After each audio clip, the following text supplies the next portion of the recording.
Halo, selamat pagi kawan. Selamat datang balik ke channel gue Pembatas Komik. Masih bersama gue Ardi Batas. Hari ini gue bakal nyeritain event yang gue sebenarnya udah janjiin cukup lama ya, yaitu Zero Hour Crisis in Time. Nah, event ini sendiri ya, menurut gue adalah salah dua dari cerita event yang kurang populer di kalangan event crisis lainnya. Terus, niat dibuat dari event ini lagi-lagi buat ngebetulin alur cerita yang lagi berjalan. Bahkan ya, event ini sendiri dijual ya, dipasarkan sebagai semacam sequel dari Crisis of Infinite Earths. Tapi hal itu malah jadi bumerang buat DC komik pada saat itu. Hype dari para pembaca yang udah naik dikecewain dengan cerita yang rumit dan terus nggak penting khas komik-komik di era itu juga. Yang ngebuat event ini kerasa biasa aja dan gampang dilupain setelah lewat. Kalau dijelasin secara pendek ya, event ini tuh cuma terdiri dari 5 isu komik yang jauh lebih pendek dibanding Crisis of Infinite Earths. Yang awalnya mungkin ya, DC Comics niatin buat bikin versi pendek dari event Crisis of Infinite Earths. Tapi yang ada, hasilnya malah ngebuat 5 komik yang dijijelin cerita yang sangat padat sekali. Padahal, premis dari cerita ini itu cukup simpel dan menarik juga. Crisis of Infinite Earths, tapi kekacauannya terjadi di waktu, bukan multiverse. Tapi banyak cerita yang gak linear, itu malah ngebuat ceritanya jadi kerasa rumit dan memusingkan bagi pembacanya di era itu. Event ini sendiri dirilis pada tahun 1994 yang dibuat oleh Dan Jurgens dan Jerry Ordway. Berbeda dari komik biasanya, komik ini dimulai dari isu keempat yang mundur ke isu 0. Jadi komik ini mulai dari 4, 3, 2, 1 terus berakhir di isu ke 0. Tapi sama seperti Dark Knight Death Metal kemarin, sebelum kita masuk ke event cerita Zero Hour, gue bakal nyeritain sedikit ya latar cerita DC di tahun event ini keluar, karena mungkin banyak yang nggak tahu event apa aja sih yang terjadi di era 90-an itu yang jadi latar dari event ini. Event Zero Hour ini terjadi beberapa tahun setelah event Batman Killing Joke ya, di mana pada cerita itu Barbara Gordon pensiun dari topeng Batgirl-nya dan milih bekerja di balik layar sebagai Oracle karena kelumpuhan yang diakibatkan Joker di event tersebut. Terus 3 tahun sebelum event Zero Hour, ada event berjudul Armageddon 2001. Di event itu, anggota Titans yang bernama Dove, yang biasanya berduet atau duo bersama pahlawan bernama Hawk, dibunuh oleh penjahat super di masa depan yang bernama Monarch. Hawk, yang saat itu dirundung kesedihan karena kawannya Dove dibunuh di depan matanya, menjadi murka terus ngebahas dendam ke Monarch. Tapi perbuatan itu ngebuat dia menjadi gila, karena dia baru sadar kalau si Monarch itu gak lain dan gak bukan adalah versi dari masa depan si Hawk yang sengaja pergi ke masa lalu untuk memulai rangkaian kejadian yang ngerubah Hawk menjadi Monarch. Setelah kejadian tersebut, Hawk mentalnya jadi gak stabil, terus ngerubah pandangannya dan menjadikan dirinya sebagai penjahat super. Persis seperti yang direncanakan Monarch. Terus di cerita selanjutnya dia nyuri gelang milik Wave Rider yang ngebuat dia bisa ngejajah di aliran waktu. Gak cuma itu aja, dia juga nyerap kekuatan Dove di momen terakhir hidupnya. Jadi dia kembali ke masa lalu, terus pas si Dove mau mati dibunuh Monarch, dia nyerap kekuatan si Dove di momen terakhirnya. Yang ngebuat Hawk itu memiliki kekuatan Lord of Chaos and Order.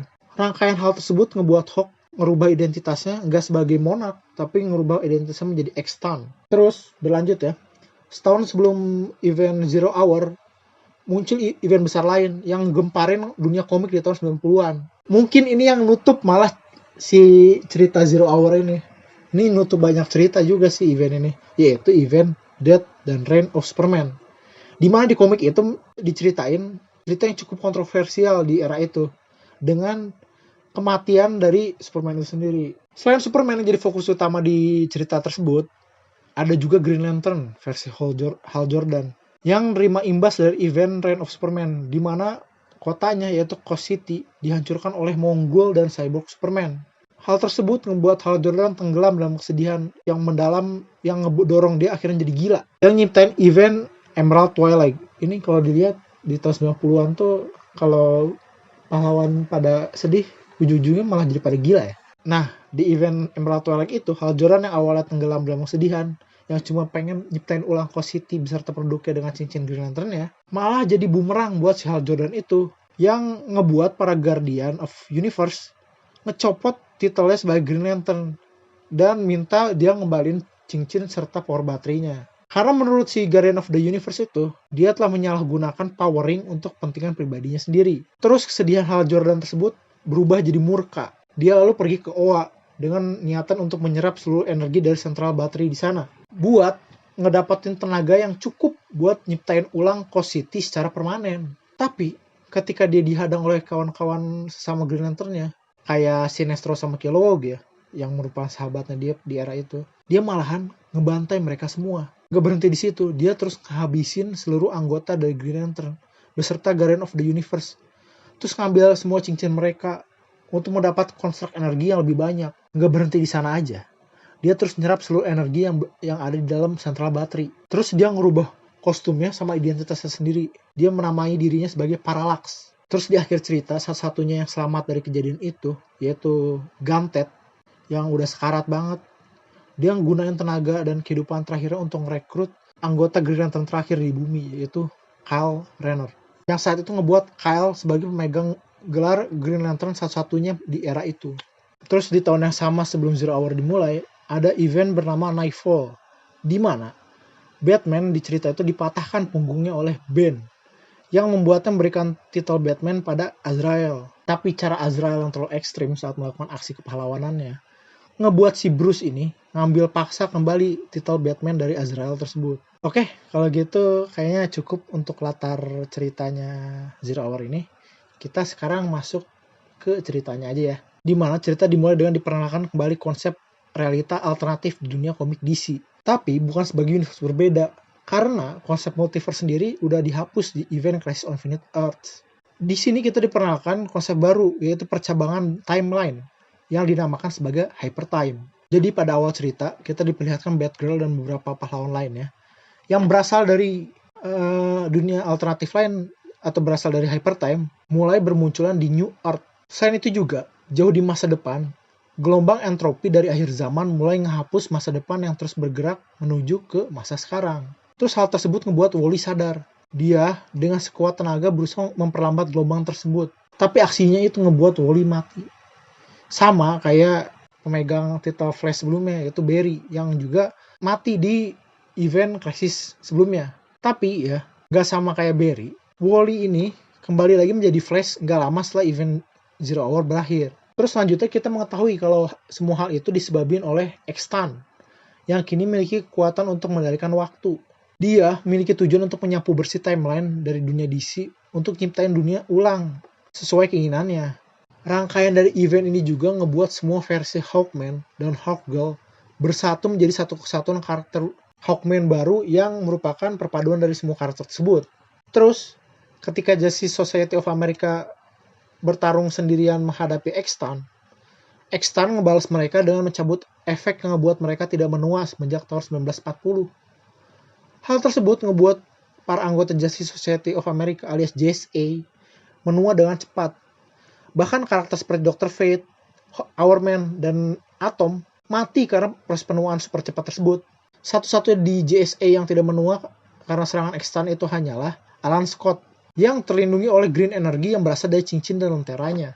Nggak sampai di situ aja, Extan juga bahkan mencuci otak tim Titans dari masa depan untuk bertarung melawan tim pahlawan yang dibentuk oleh Superman dan juga Metron.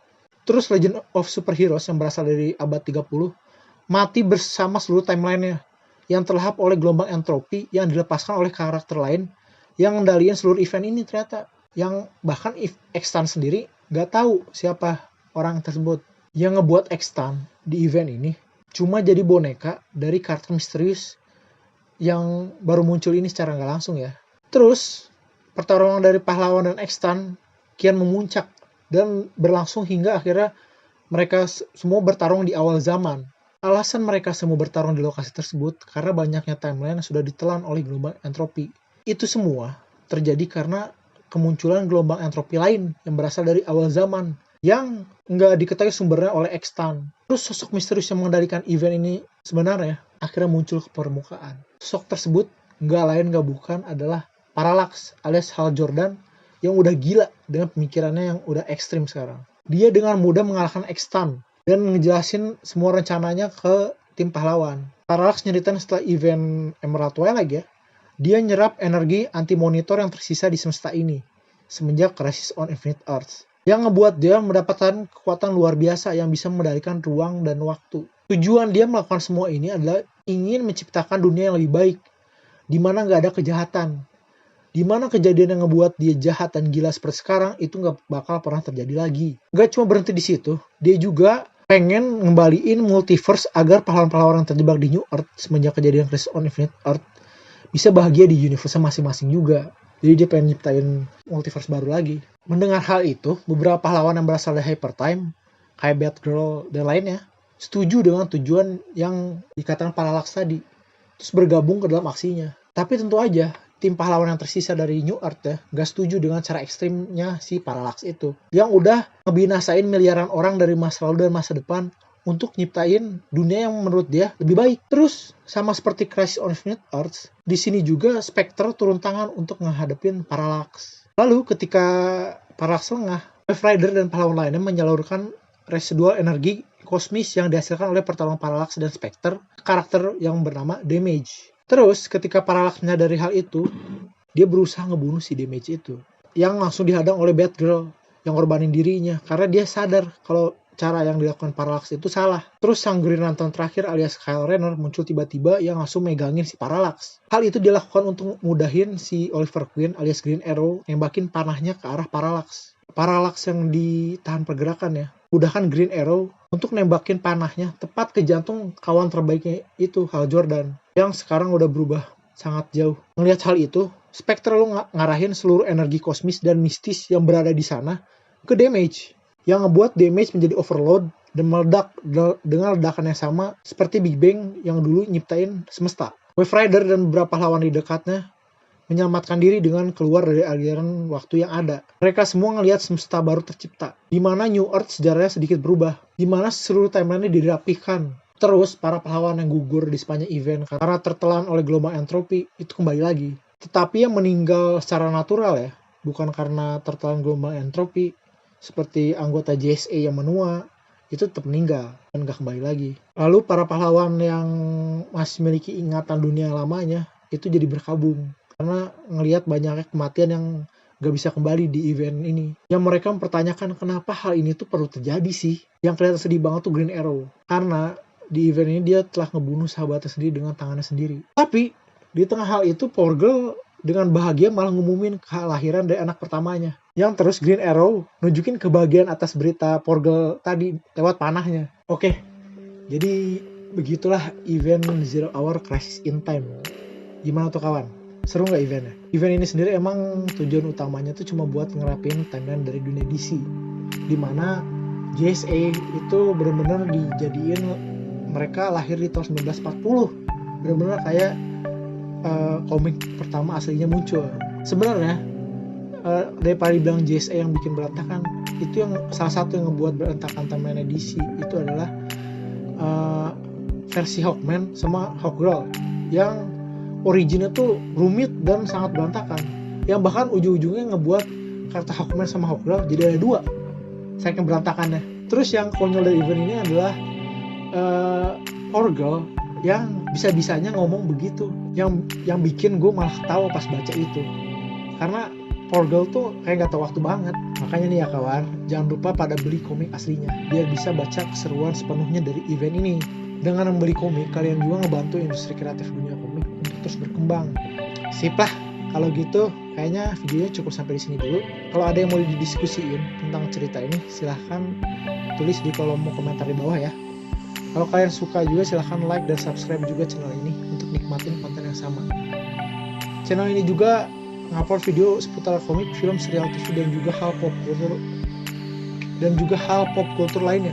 Jadi jangan lupa subscribe ya buat yang belum. Baiklah, kalau kayak gitu sampai di sini dulu ya kawan. Dadah.